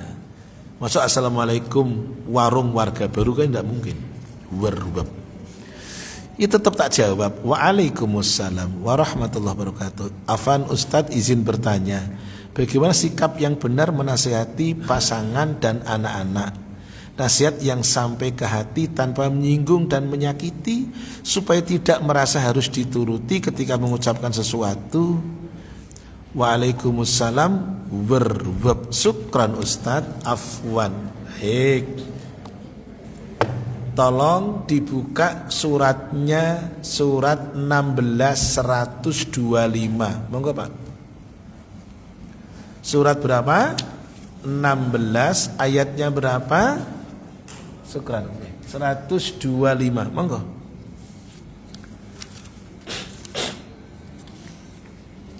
Silakan. Serulah, monggo toh. Serulah manusia kepada jalan Tuhanmu dengan hikmah dan pengajaran yang baik, dan berdebatlah dengan mereka dengan cara yang baik. Cukup, makasih. Ini adalah bagaimana cara menasihati. Dua caranya. Satu, caranya baik. Yang kedua, isinya baik. Kalau isinya baik, caranya tidak baik, orang nggak akan tertarik. Isinya baik, tapi caranya tidak baik, orang tidak akan tertarik.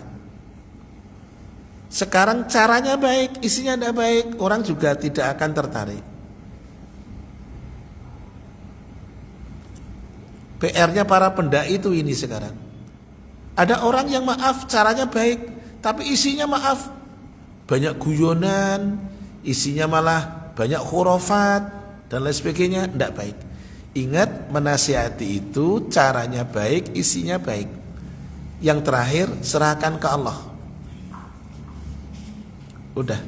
Karena orang itu lurus atau tidak bukan wilayah kita. Orang itu nerima atau tidak bukan wilayah kita. Tugas kita hanya mengajak. doakan dia. Udah gitu. Sudah, doakan dia.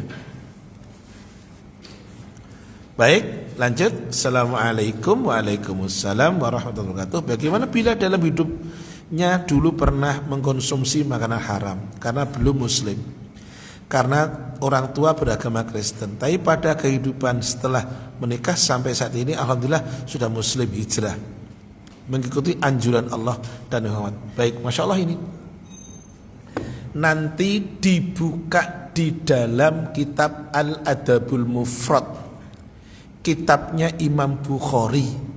Salah satunya isinya adalah, saya lupa nomornya ya, isinya adalah berbahagialah orang yang tadinya tidak Islam tapi dia baik, dia soleh, dia mulutnya baik, sikapnya baik, kemudian dia login ke Islam. Betul, login ya. Dia kemudian masuk Islam, maka seluruh kesolehannya diberikan pahala oleh Allah. Saya ulang, siapapun yang awalnya ndak Islam tapi amalnya baik banget, kemudian dia masuk Islam, maka seluruh kebaikannya ketika sebelum Islam dipahalai oleh Allah ketika dia sudah masuk Islam. Tadi pertanyaannya, dulunya makan haram, kemudian masuk Islam dia tinggalkan. Ingat, di dalam Arba'in nomor 42 Allah sebutkan begini, hai anak Adam, selama kamu berharap dan berdoa kepadaku, aku ampuni dosamu yang telah lalu dan aku tidak peduli. Catat itu. Itu Arba'in nomor 42 yang ngomong, yang ngendikan Allah. Hai anak Adam, seandainya kamu berharap dan berdoa kepadaku semata, terus berdoa, terus berharap, aku ampuni dosamu yang telah lalu dan aku tidak peduli. Gitu. Hadis Arba'in nomor berapa tadi? Nomor berapa hadisnya? 42, hadis nomor terakhir. Lanjut. Assalamualaikum waalaikumsalam warahmatullahi wabarakatuh. Ustadz izin bertanya, jika semua aturan Allah relevan dengan setiap zaman, bagaimana dengan ayat-ayat tentang hamba sahaya? Apakah perbudakan dan pernikahan dengan anak di bawah umur masih relevan menurut Islam? Wish, Masya Allah. Islam datang itu untuk menghilangkan perbudakan. Bicara tentang pernikahan, saya tahu yang bertanya, Rasul menikah dengan Aisyah itu di saat Aisyah masih usia belia. Jadi Rasul, mengikuti bagaimana aturan itu. Yaitu Rasul tidak kumpul dengan Aisyah. Aisyah diajak main, Aisyah diajak bercanda. Tetapi bahwa aturan itu tentu ketika orang sudah baligh, maka orang sudah boleh untuk menikah. Lah, aturan Indonesia adalah dibatasi untuk seseorang usia berapa tahun? 19 atau 20? 20 atau 19? Berapa tahun? Padahal ketika orang itu sudah balik, artinya ketika dia sudah menstruasi, maka boleh juga aturan Indonesia 19. Ikuti saja aturannya. Apakah bertentangan? Tidak. Karena orang dengan usia 19, 20 diharapkan sudah mampu mempersiapkan dirinya untuk menjadi seorang ibu. Tetapi kita harus fair. Belum tentu usia 20 juga sudah siap jadi seorang ibu. Tidak sedikit usianya 25 belum siap jadi ibu. Aturan agama aturan kita selama tidak bertentangan dengan syariat boleh-boleh saja diikuti. Aturan pemerintah laki-laki 25, perempuan 19, kalau enggak 20 deh. Assalamualaikum Ustadz, pemimpin yang dolim apakah wajib diikuti? Bagaimana caranya bagi umat muslim untuk mengingatkan pemimpin yang dolim tersebut? Baik, jenengan catat. Dari Anas bin Malik radhiyallahu an, Rasul bersabda, afdalul jihadi kalimatu adlin inda sultanin jair. Seutama-utamanya jihad adalah ngomong benar di depan pemimpin yang zalim. Tidak boleh diikuti kezalimannya. Tapi ingat juga, tidak boleh memberontak. Dalilnya mana? Kitab Al-Adabul Mufrad, hadis Rasulullah SAW mengingatkan kepada Abu Darda radhiyallahu anhu ngasih wasiat, ada 9 wasiat, diantaranya kamu tidak boleh memberontak kepada pemimpin sekalipun engkau benar dia salah. Tapi yang harus kita lakukan menasihati dengan nasihat yang benar. Tuh, nanti buka yang punya kitab Al-Adabul Mufrad ya, jilid pertama.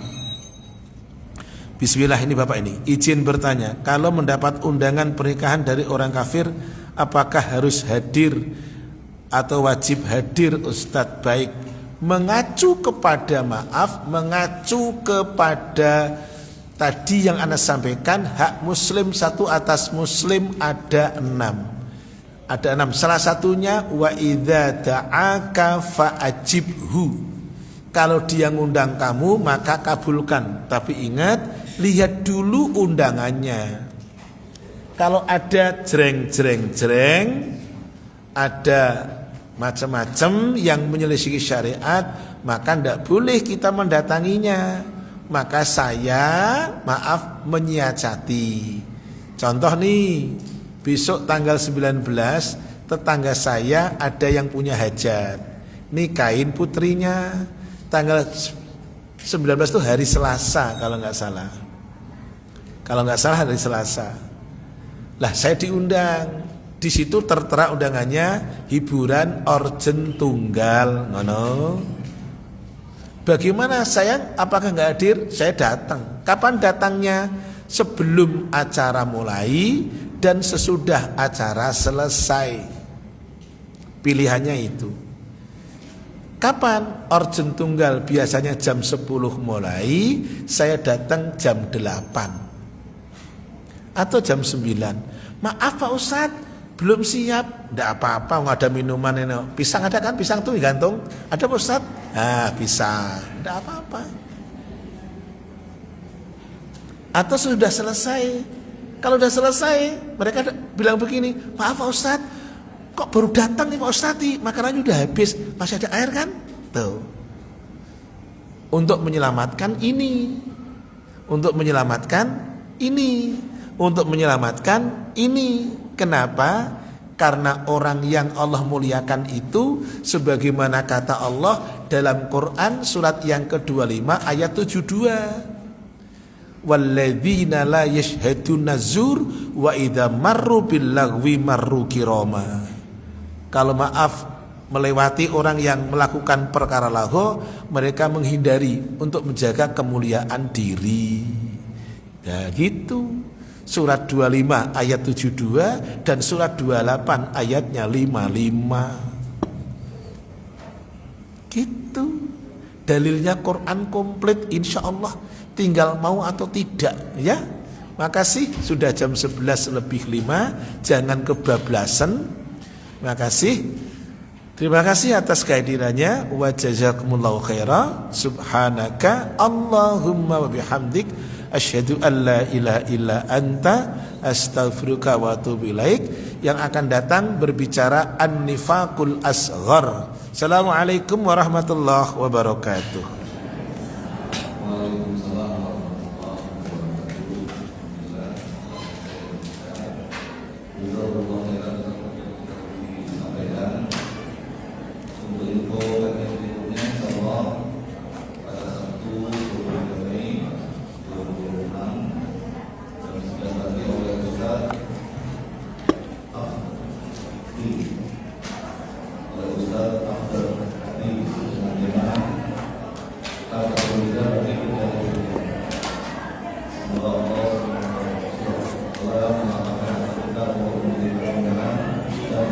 Iya, dia Umahat. Dia Umahat, saya nggak tahu siapa yang dapat tadi. Taufik barakallah.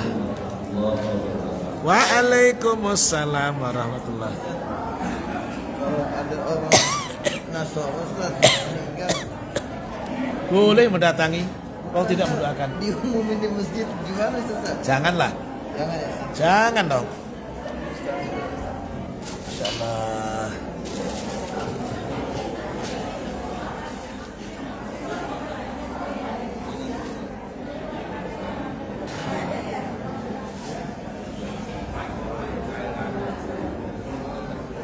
Allah.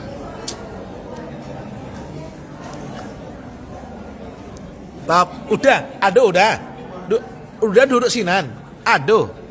Tuh, dah siko dah. Dah. Mana? Ini cucu. Oh, Fafiat. Iya, di sini.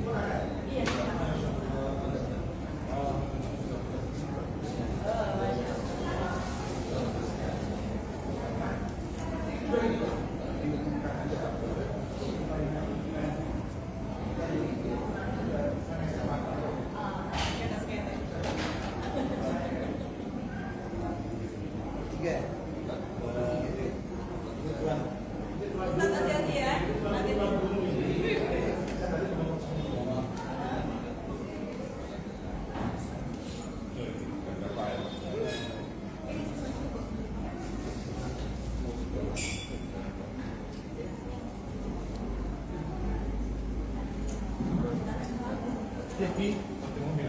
Ampun.